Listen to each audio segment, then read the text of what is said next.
tudo bem? Hoje pela manhã estivemos na Unicamp em Campinas, acompanhando a palestra do secretário Henrique Meirelles. Acompanhe a matéria. O André Rubens, que é o secretário municipal de Desenvolvimento Econômico Social, que está me contando aí todo o seu produto, desenvolvimento, crescimento atual aqui da região. Muito bem, parabéns. O Wagner Barbosa, que é professor e vereador de Limeira, professor Milton Mori, que é docente da Unicamp. Secretário Henrique Meirelles, o senhor acredita que daqui 10 anos teremos bancos físicos ainda ou somente os bancos digitais? Evidentemente, muitas instituições não terão agência de nenhuma hipótese, mas eu acredito que as grandes instituições terão um número muito mais reduzido, mas alguns agentes, inclusive para permitir coisas do tipo aconselhamento. O cliente vai procurar, principalmente aquele cliente que está investindo em alguma coisa, ele vai conversar com o gerente para saber, o gerente para saber onde investir, que papel, ele está em dúvida, está preocupado, etc. Então, eu acho que a tendência é isso, mas é mais no sentido de serviço, de aconselhamento ao cliente, de orientação, e muito menos, ou quase nada, da necessidade física para depósito, para saque, ou para operação, pagamento bancário, isso aí será tudo eletrônico. Bom, dentro desse sistema conservador, quais são os riscos, né, das fintechs e dos bancos digitais? Olha, o risco é hoje, principalmente, a questão da informação. A segurança da informação é fundamental. Existiu sempre uma preocupação com a questão do risco ao depositante, né, o risco financeiro. Mas isso, com a enorme diversificação, tende, inclusive, a diminuir, e o Banco Central está tomando sempre medidas, o Banco Central do Brasil é muito ativo nisso, a garantir esta parte, mediante requisitos mínimos para tomada de depósitos, etc. Agora, a questão do compartilhamento das informações do cliente, isso sim é fundamental. Essa é a grande preocupação e o grande desafio hoje do sistema financeiro digital. Obrigado. A gente está realizando essas discussões aqui na Unicamp, que é uma universidade também que tem um grande investimento em inovação. O senhor acredita que as universidades participando dessa inovação também para o setor financeiro, qual que é a contribuição que elas podem trazer? É fundamental, né? A universidade, ela não só faz a pesquisa básica, que a instituição financeira, principalmente digital, não vai fazer, né? Então é muito importante esse trabalho universitário, principalmente na área de pesquisa. E certamente na formação de mão de obra, é fundamental, porque esse é um setor intensivo em mão de obra de alta capacitação. Portanto, o nível de educação, qualificação técnica é absolutamente fundamental. Então, instituições, por exemplo, como a Unicamp, serão vitais nesse programa. Quer dizer, os países que estarão na ponta da tecnologia no mundo desse novo mercado serão países que têm uma melhor disponibilidade de um sistema educacional fornecendo profissionais para participar desse setor. Não é uma coincidência de que o Vale do Silício, onde foi desenvolvido todo o mercado de internet, de tecnologia, etc., esteja na Califórnia, esteja ali junto da Universidade de Stanford. Então, isso mostra exatamente essa grande sinergia que existe. Boston é um outro centro grande, no caso mais voltado à biotecnia, etc., biotecnologia, etc. E tudo isso, de novo, é por causa da concentração de grandes universidades de Boston, MIT, Harvard, Massachusetts University, Boston College, etc. Em resumo, tudo isso é exatamente o que tenderá certamente a acontecer na região de Campinas e na Unicamp. A Unicamp é um grande centro de pesquisa, de formação de mão de obra e de tecnologia, que será fundamental para o desenvolvimento desse setor no Brasil e certamente no estado de São Paulo. Achei muito interessante a resposta do secretário. Também encontramos o Wagner Barbosa, vereador de Limeira, e Rodney, diretor da FEBRAC, que foi um dos organizadores do evento. Wagner, o que você achou da palestra? Aqui hoje na Unicamp é uma universidade, uma das melhores do Brasil, é considerada, e a 10ª universidade melhor do mundo. E hoje nós pudemos apreciar e receber o secretário de Estado da Fazenda, Henrique Meirelles, que foi o ex-ministro da Fazenda e também um dos presidentes do Banco de Boston e com uma experiência internacional de 28 anos no mundo. E ele é um dos grandes homem forte financeiro do Brasil. E hoje ele veio fazer uma palestra, veio enriquecer esse evento com a sua participação, o seu conselho, o seu trabalho. Ele contou a sua história e como ele fazia e o que pode fazer para ajudar o Brasil. E hoje ele está no estado de São Paulo, ele é secretário do governo Dória e vai contribuir, como ele bem disse, que hoje o estado de São Paulo representa 52% da arrecadação do Brasil inteiro. Hoje o coração do Brasil é aqui em São Paulo.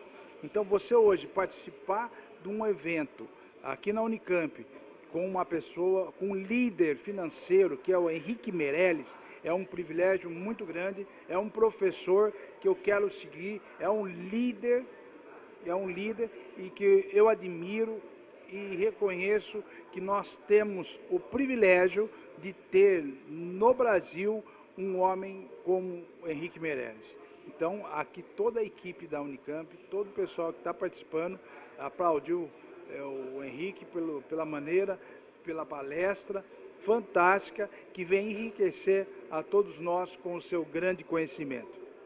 Ao meu lado está o diretor da empresa Febraec, Rodney Domingues. Rodney, qual foi a importância de trazer esse evento para cá? Bom, a Campinas é um polo tecnológico, um polo de inovação. A gente busca sempre disseminar informações relacionadas às mudanças que estão ocorrendo no mercado. A gente está presenciando todas as transformações que estão acontecendo no mercado financeiro, com o surgimento das novas fintechs. Então, a gente entendeu que seria fundamental a Unicamp, sendo um centro de excelência de estudos e pesquisa, e a Febraec, uma federação especializada em também fornecer para toda a sociedade as atualizações necessárias para o desenvolvimento das organizações, a gente entendeu que aqui seria o espaço adequado, e o Henrique e o Marcelo Nobel, né, que é o reitor da universidade, nos convidou e a gente ficou muito feliz em poder realizar o evento aqui na Unicamp. A mesma pergunta que eu fiz para o Henrique Meirelles. O que o senhor acha que daqui 10 anos vamos ficar somente com os bancos digitais? Bom, eu diria que hoje, para a gente fazer previsões para 10 anos é praticamente impossível. Eu acredito que os bancos digitais serão uma realidade em 4 ou 5 anos. Eu acho que vai ser muito difícil os bancos tradicionais manterem essa participação que eles têm no mercado. Para que eles consigam, eles vão ter que se reinventar, porque as fintechs vêm com novos modelos, novas tecnologias, com taxas muito reduzidas, enfim, e atendendo muito às expectativas e às necessidades dos clientes, né, dos usuários do sistema financeiro. Então, eu diria que eu não me atrevo a fazer projeções para 10 anos, talvez para 5. Eu acredito que os bancos digitais já terão uma participação, já terão a maior fatia de mercado. Como nossa empresa Câmera 1 faz transmissões ao vivo, a palestra completa está na nossa página do Esporte Saúde. Dá uma conferida. E como prometido, vamos estrear o quadro de culinárias, lá na Mama Merinda. E eles fizeram uma torta de palmito maravilhosa. E é fácil de fazer, até eu aprendi. Vamos conferir a matéria?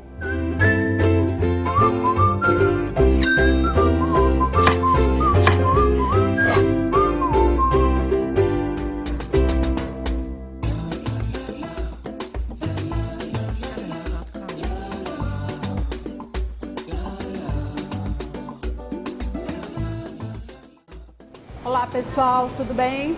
Hoje no quadro Fácil de Fazer, eu vou ensinar vocês a fazerem uma torta de palmito. É muito fácil, simples, tudo, façam em casa, vale a pena. Vamos aos ingredientes. Você vai precisar de 380 gramas de farinha de trigo, dá mais ou menos 3 xícaras, quem não tem a balança em casa, dá mais ou menos 3 xícaras. Um ovo pequeno, uma colher de chá de sal, uma colher de chá de fermento em pó, 200 gramas de margarina e 1/3 de xícara de leite frio aos poucos. O leite é para colocar aos poucos, porque caso a massa fique muito dura, você vai colocando um pouquinho de leite, ok? Bom, como o quadro é fácil de fazer, então vou mostrar para vocês como é fácil de fazer mesmo. Coloca a farinha de trigo na bacia, faz um buraquinho no meio, um ovo, a margarina, o sal e o fermento. Vai amassando como se fizesse uma farofinha. Olha, é bem molinho, a massa é bem molinha, porque essa margarina até está na temperatura ambiente, ela não está gelada.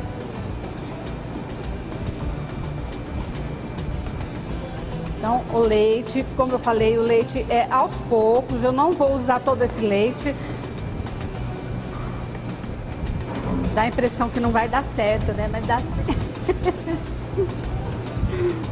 Olha, já tá ficando uma massa, já tá incorporando o leite.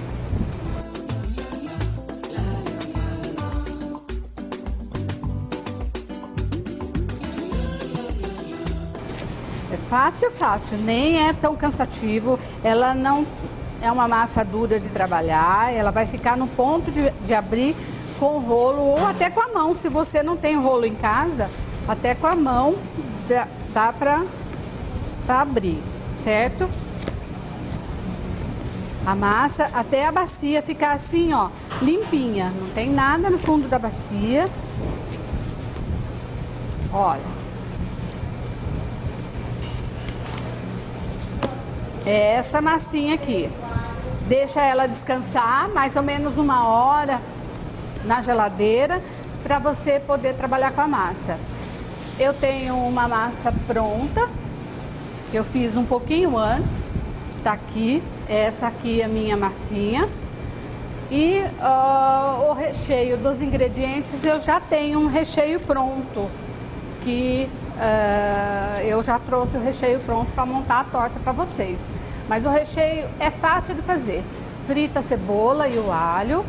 Depois você acrescenta o tomate picadinho, aí você coloca o palmito e ele vai ferver, o tomate vai soltar um caldinho do tomate, aí você coloca a água com 1 colher de farinha de trigo para ela dar uma engrossada, ela vai dar uma incorporada nesse recheio, ficar bem gostoso.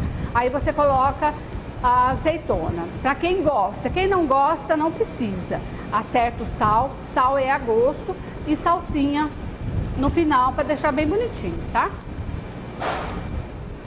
Eu tô usando esse pirex porque como é uma coisa bem caseira, em casa geralmente o que você não tem aquela forma, você pode usar aquela forma de fundo removível ou pode usar o pirex mesmo, do jeito que quiser, tá? Eu até fiz no pirex e vou montar esse aqui também no pirex, tá? Tá, olha, eu coloquei a massa aqui, eu vou dividir ela em 3 partes, porque um pedaço vai para o fundo e o outro pedaço eu vou usar para cobrir a torta, tá?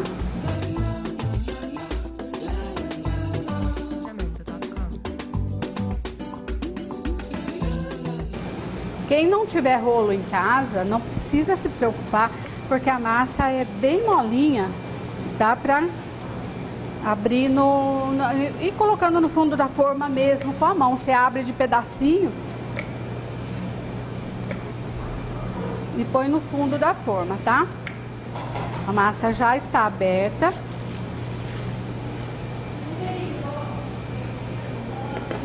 Não precisa untar porque ela tem bastante margarina na massa, então ela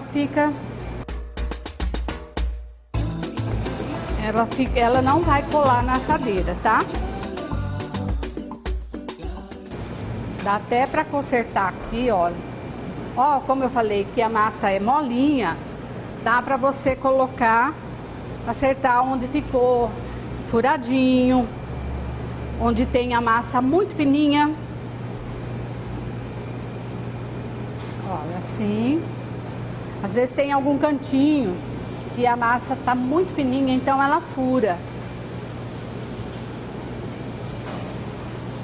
Olha, ela é bem macia, fácil mesmo de fazer, tá? Tira o excesso.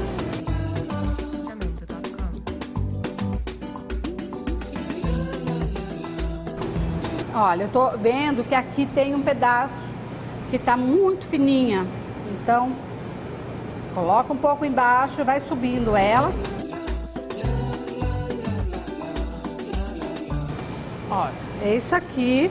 Forrou o fundo da forma. Aí você vem com o recheio. Esse recheio aqui, eu usei o palmito, mas você pode usar frango desfiado, na mesma quantidade do palmito. Pode usar os mesmos ingredientes, o tomate, a mesma quantidade de água para engrossar, de água com farinha para engrossar um pouquinho o caldo. Você pode usar queijo, pode usar o que você quiser, o que você preferir. Tem muita gente que não gosta de frango, não gosta de palmito, de carne, então pode fazer de queijo, de escarola com ricota. É bem versátil a massa, dá para você aproveitar bem o recheio, ok? Ó, aqui.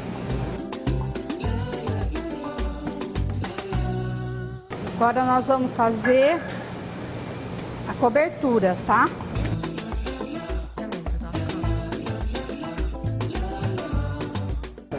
Uma torta dessa serve mais ou menos 5, 6 pessoas.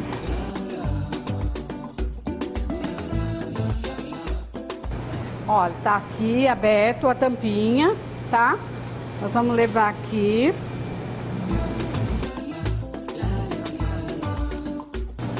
A gente tira o excesso de massa.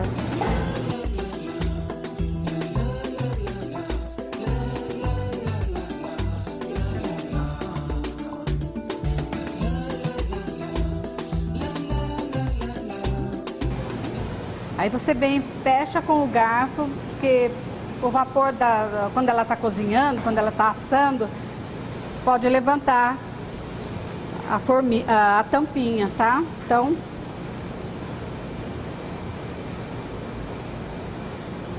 é uma massa bem delicada, tem que tomar cuidado, porque ela abre as beiradinhas. Ó, tá fechadinha, tá?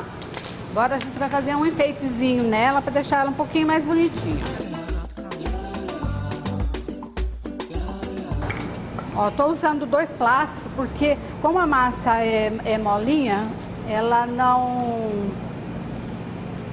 Senão ela gruda no rolo, viu, gente?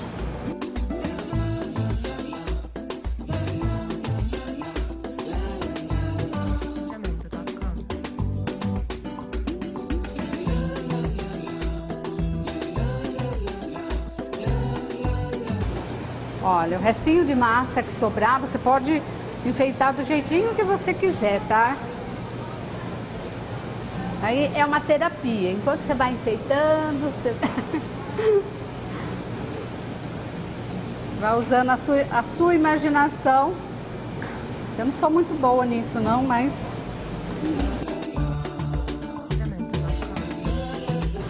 Olha, tá pronta. Agora você pode pincelar com uma gema, para ela ficar bem douradinha.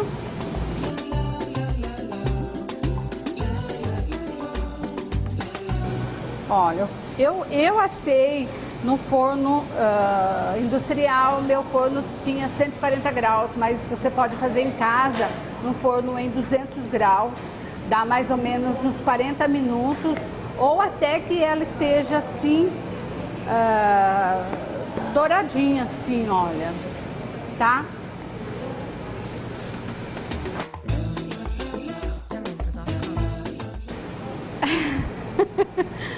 Essa é a nossa receita, super fácil, dá uma torta desse tamanho, atende bem 5, 6 pessoas mais ou menos, agora é fácil de fazer.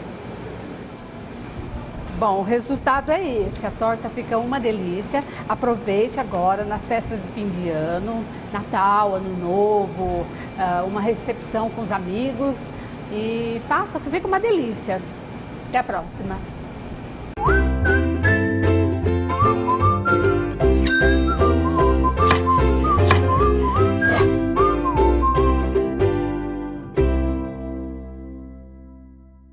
E eu achei uma afronta eles comerem e não me trazerem um pedaço.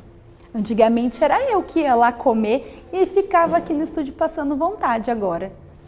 Mas tudo bem, né? Eu vou testar em casa e vamos ver no que vai dar. Mamãe Merinda, parabéns, os seus salgados são maravilhosos. Após os intervalos, vamos conversar com o Dr. Fábio Pejon, advogado trabalhista. Eu volto já já.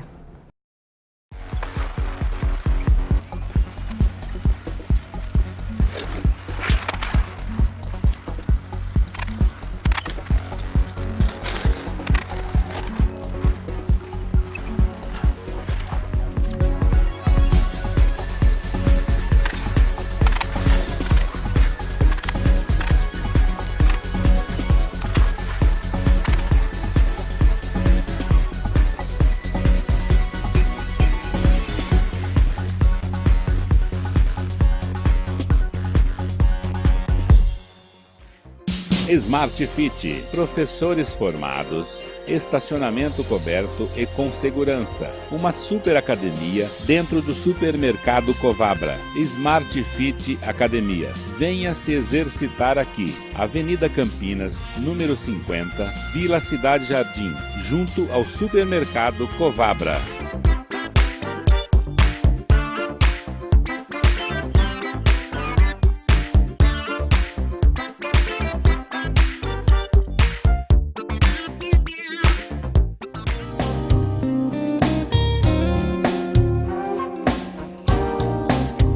Profissionalismo, qualidade, tendência, conceito. Para quem não quer problemas futuros e não se contenta com nada menos que o melhor, nova solução Gestão Imobiliária. Rua Santa Terezinha, 631 Centro, Limeira. Com o telefone 3441-8990 e o WhatsApp 991-867029. Nova solução Gestão Imobiliária. Merinda Salgados, desde 1996, fazendo sua festa ficar mais gostosa. Venha, o melhor sabor está aqui. Ligue 3441-7564 e peça salgados deliciosos. Rua São Vicente de Paulo, número 705, Vila Cristóvão. Merinda Salgados.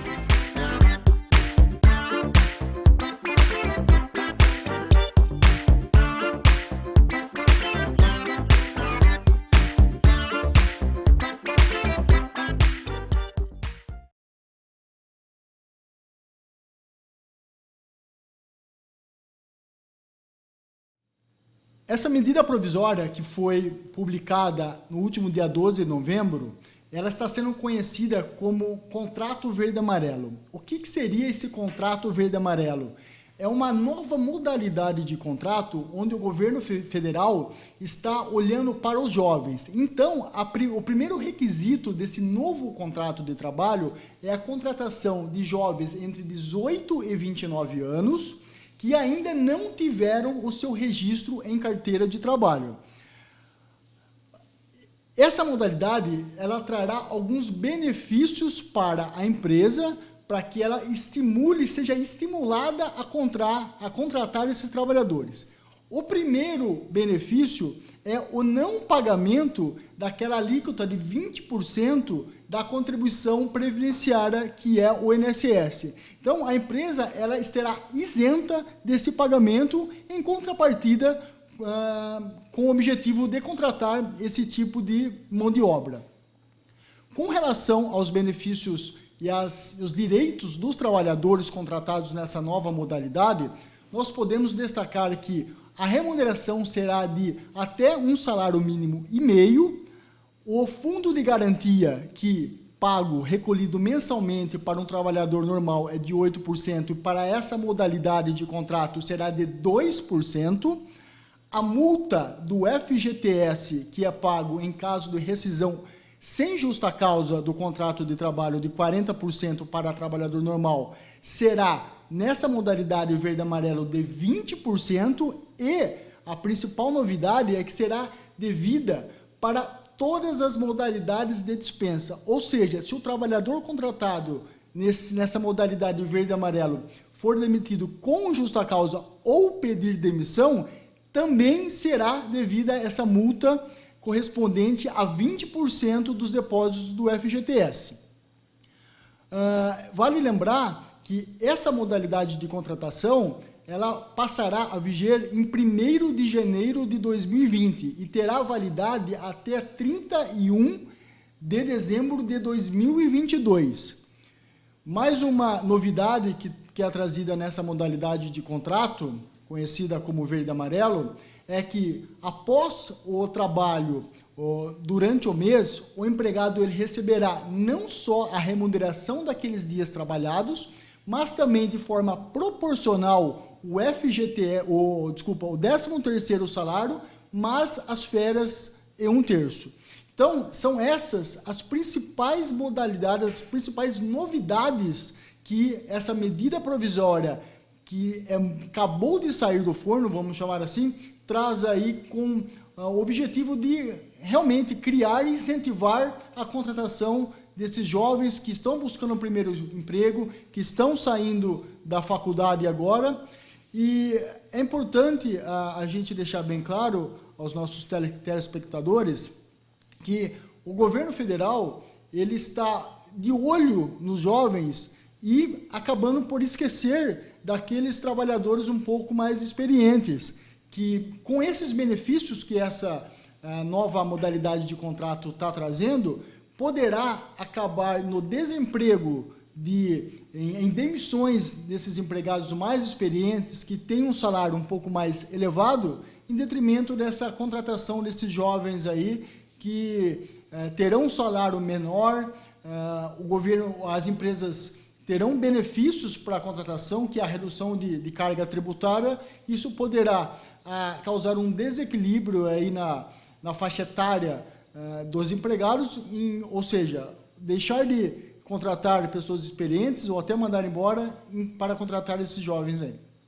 Essa matéria é importantíssima para as mães. Doutora Giovana, pediatra, ela abordou um assunto muito importante sobre doces para as crianças. Vamos conferir a matéria?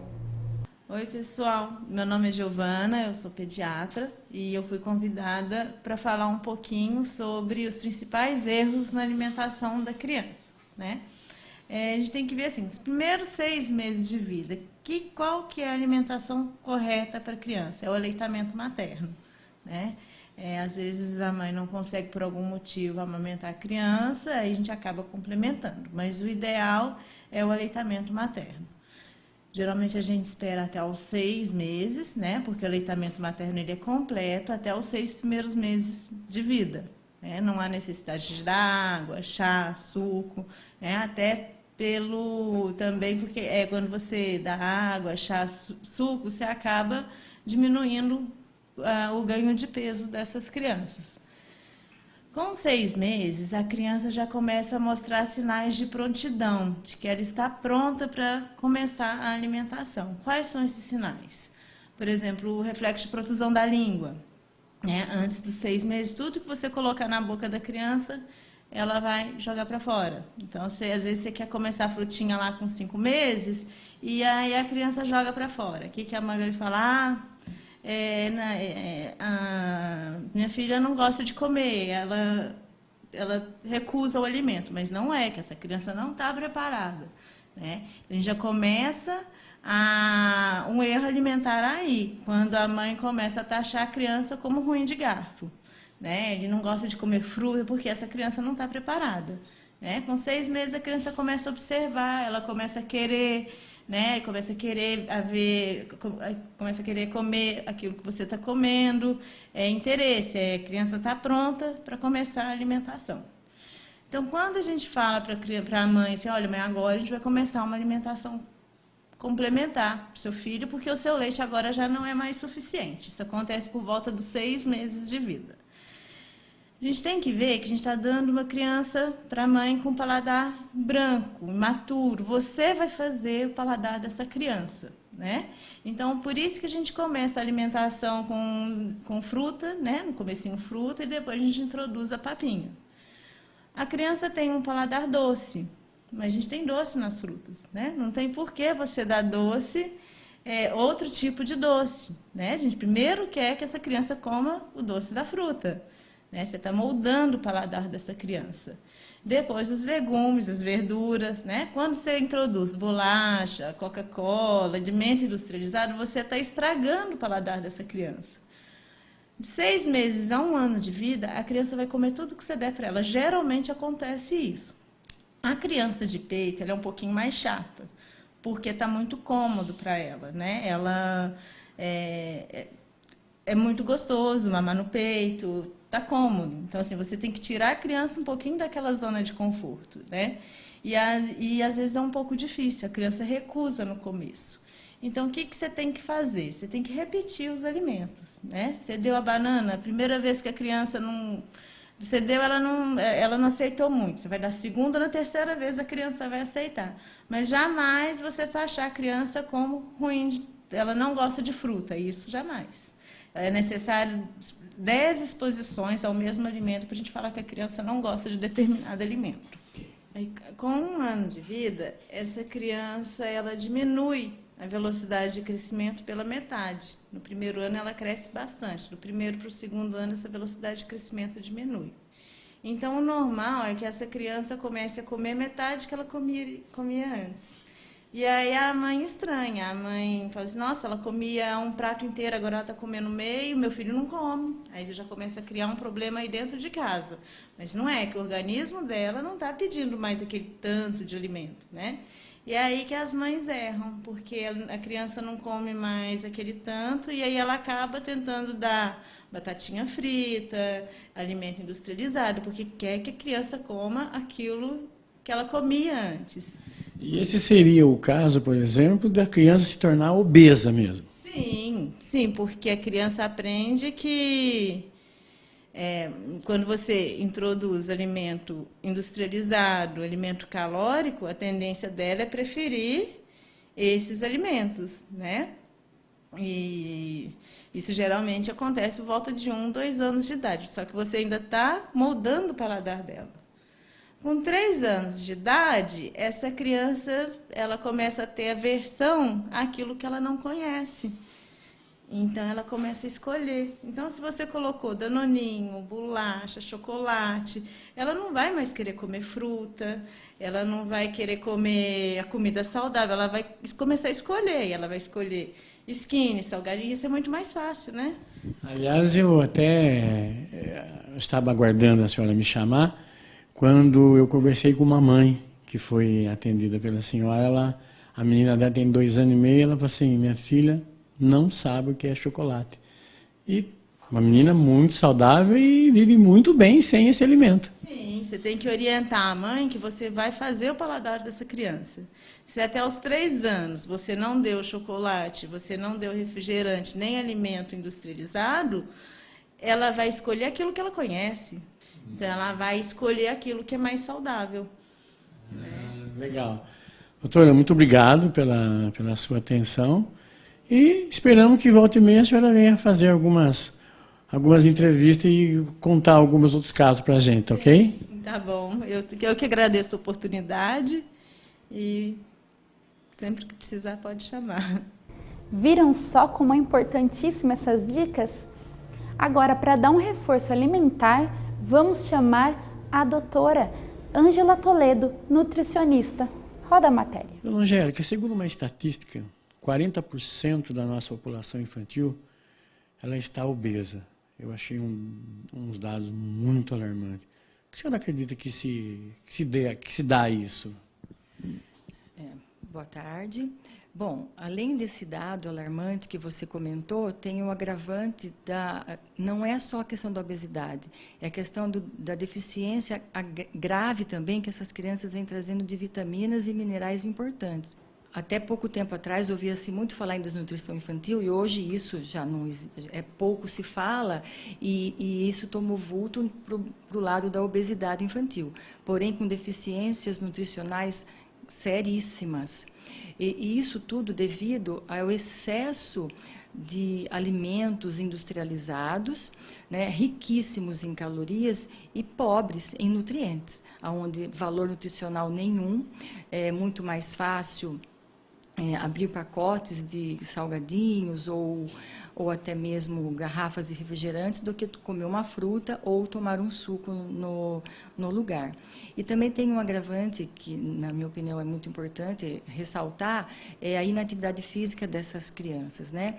As crianças estão sedentárias e a Organização Mundial da Saúde, ela determina que crianças de 5 a 17 anos tenham uma atividade física de moderada, de vigorosa para intensa, pelo menos 1 hora por dia, que seja educação física, jogos, brincadeiras, e isso está cada vez ficando mais distante da população em geral e, inclusive, da população infantil. E todo o excedente desses 60 minutos diários, ele traz um benefício maior ainda para a saúde dessas crianças.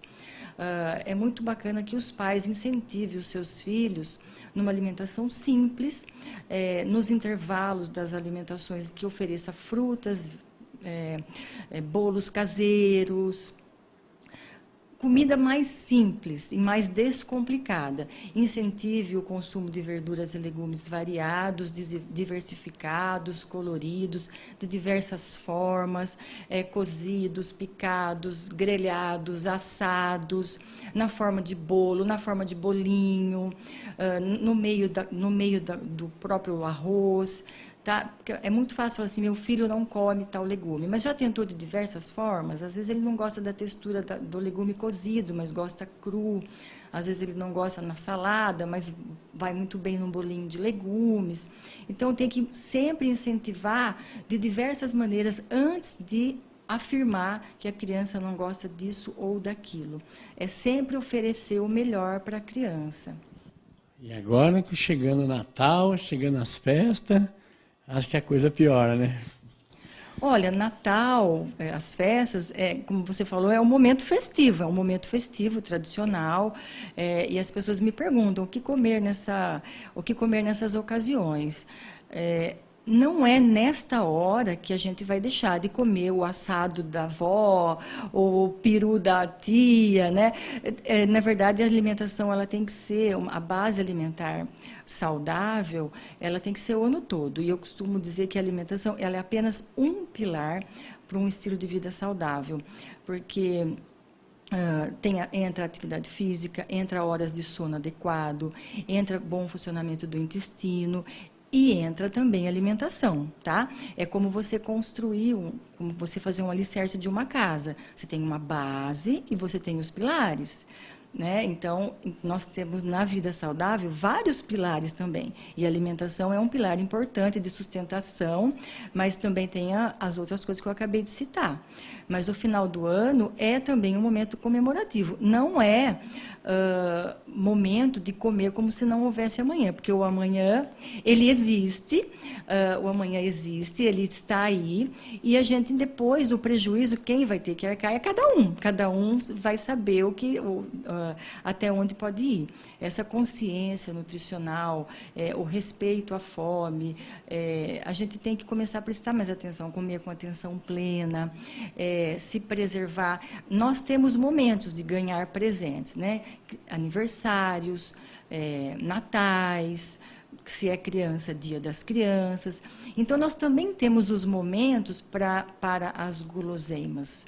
Isso também tem que ser ensinado e mostrado para a criança. Determinar, os pais têm o dever de pré-determinar um dia do sorvete, onde a família toda. Isso também é bacana, isso também é saudável, você reunir e você sair com seu filho adolescente, chupar um sorvete, bater um papo. Isso só não pode fazer parte da rotina, né? Porque daí acaba perdendo até a naturalidade do ato.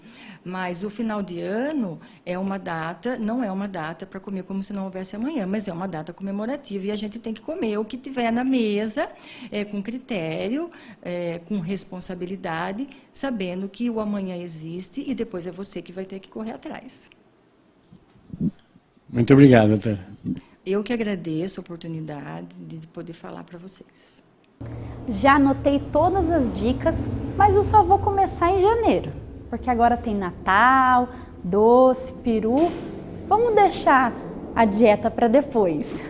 Como o Dr. Sérgio sempre deixava uma mensagem no final do programa, eu vou passar essa bola para o empresário Aldo José. E vou ficando por aqui até semana que vem. Uma mensagem para vocês que todo mundo já conhece, mas muitas vezes fica esquecido. Jesus Cristo nos disse, nem só de pão vive o homem, mas de toda a palavra de Deus. Eu sou o Filho de Deus, criado à sua imagem e semelhança, isso está no capítulo 1 do Gênesis. Logo no segundo capítulo do Gênesis está escrito, Deus formou o homem do pó da terra e soprou em suas narinas o fôlego da vida. Só que com isso ele nos deu o livre-arbítrio. E nós temos a liberdade de falar, pensar e agir. E muitas vezes essa liberdade nos traz alguns transtornos. Jesus disse também, seja feito conforme creste. E isto significa que a palavra escrita, pensada e falada, ela influi diretamente na nossa vida. A doença e a infelicidade, elas não se aproximam de quem pensa corretamente. Mas Jesus disse também, seja-te feito conforme creste. E isso significa que a palavra tem força criadora. A palavra falada, escrita e pensada. Que tipo de palavra você usa diariamente? A doença e a infelicidade, ela não se aproxima das pessoas que cultivam bons pensamentos e utilizam de boas palavras. Ao despertar da cama, ao despertar na parte da manhã, quando levantar da cama, pule da cama com vivacidade e afirme. Manhã da felicidade. Deus, muito obrigado. Hoje também, com certeza, somente coisas boas virão a mim. Muito obrigado.